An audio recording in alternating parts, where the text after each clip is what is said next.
In this session, I will explain you about Vagrant provisioning. Before that, there is a small correction in the previous video. I mentioned Vagrant reload will do the provisioning automatically, and it won't restart only if it is required, right? So that is wrong actually. Vagrant reload will restart every time. And if you want to run the provisioning on the existing machine without restarting, you just need to run Vagrant provision. Let's go to the official documentation.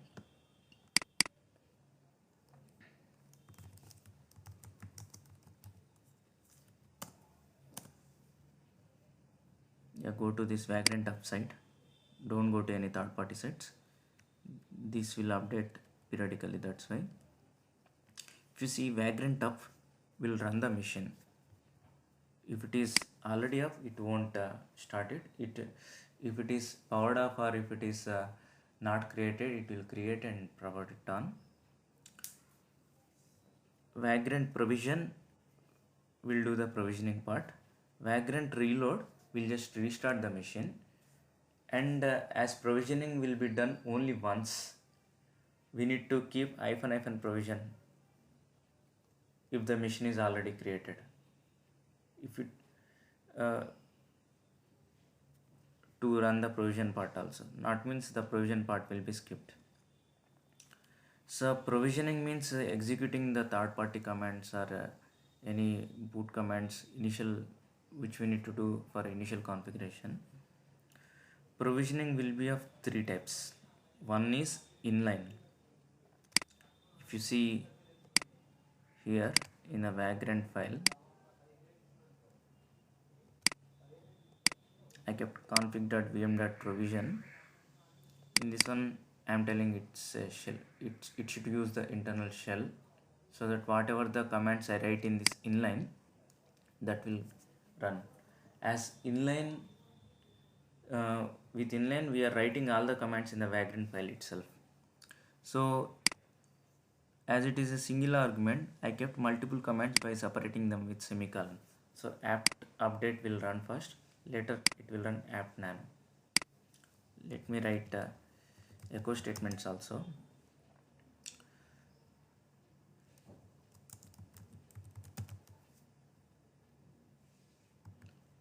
So let me run Vagrant up.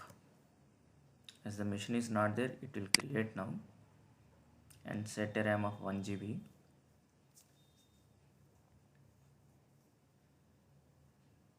And so it is importing this box. It's already downloaded, so it will use the downloaded part only. It's extracting that.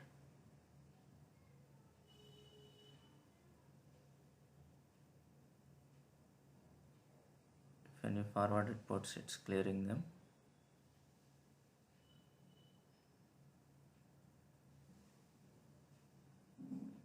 I kept GUI as true, so that's why it is showing in the foreground. The default is GUI false, so it won't show in the foreground. The VM will be running in the background only. If I don't keep that.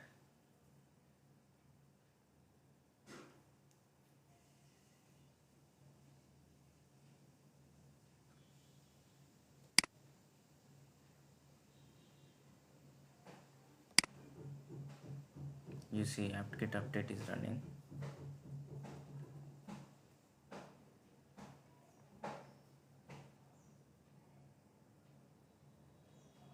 In the meanwhile,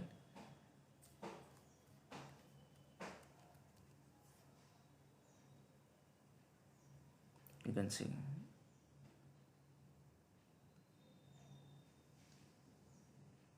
so if the environment is already created, like the machine is already ready and I just halted the machine with Vagrant halt, so next time when I want to power on, I will type Vagrant up. During that time it won't execute any provision part. So to execute the provision part, I need to type -- provision, even if you change the config file. Understood? So now let's change the command stuff. Let me install apt install git also. Now I change the vagrant file. Now to do the provisioning, one thing is I need to halt the machine, and again I need to up the machine, or instead of shutting down the machine, I can do while it is running itself by typing the command vagrant provision. So it will just run the commands mentioned in this provision part. If there are multiple machines, type vagrant provision and the machine name. You see it is running that vagrant apt-get update commands again.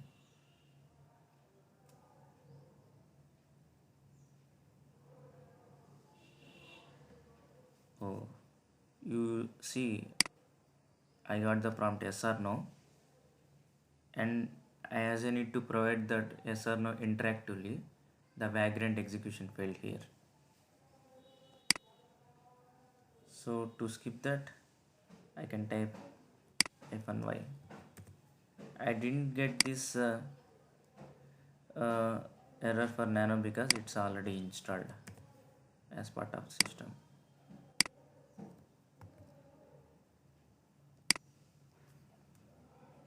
If I type reload now, it will restart the machine, but it won't do the provisioning part. To do the provisioning part, I need to type -- provision also, so that it will reload the provision.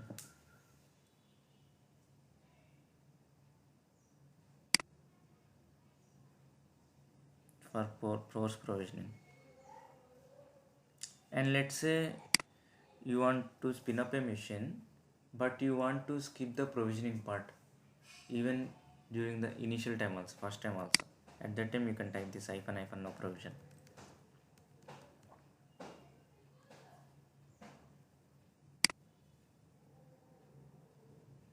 You can see the machine got restarted, and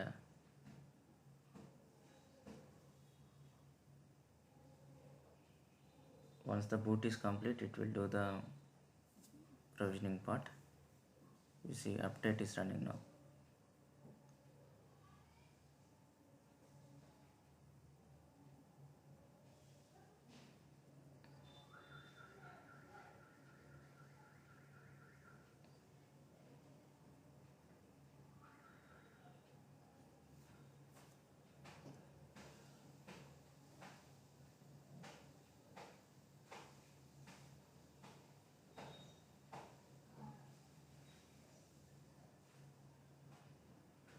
This time Git is also getting installed, and it is installing all the dependencies first. And this is how the provision happens. And this is inline provisioning. The inline provisioning means you are keeping the scripts in the vagrant file itself. Let's say instead of writing inline, you can keep separately in a separate .sh file, and you can point to that file. That is done like this. This is provisioning basic usage, and these are the different configurations available. Instead of inline single command, you can type, do it as a, you can make it as a loop and set the inline like this. Provisioning, if you keep the option as run always, you don't need to force provision every time it will run. You don't need to mention -- provision every time.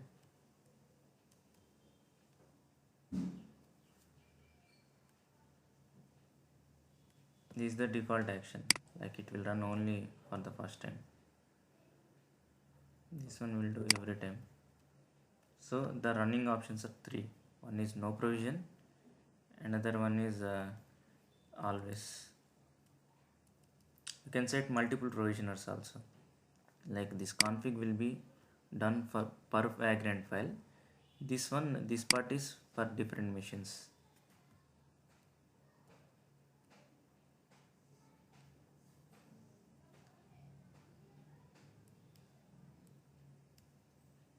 You can go through the documentation. And dependencies provisioners means by default, even though if you are executing line by line, uh, you can set some dependencies for multiple provisioners, so that first this provisioner will be running.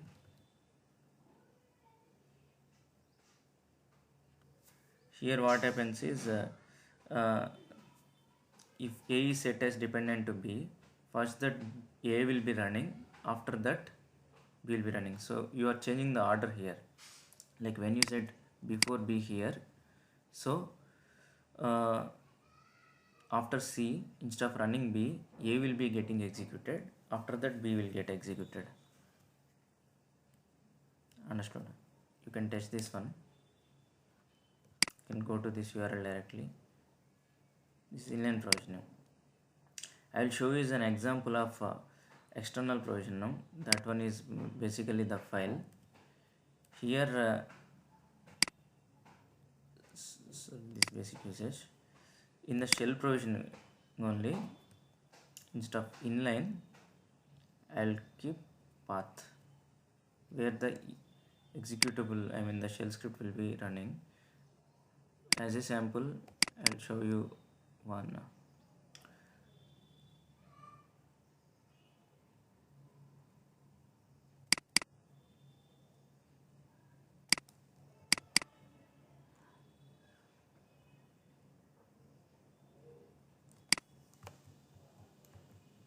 No, not this one.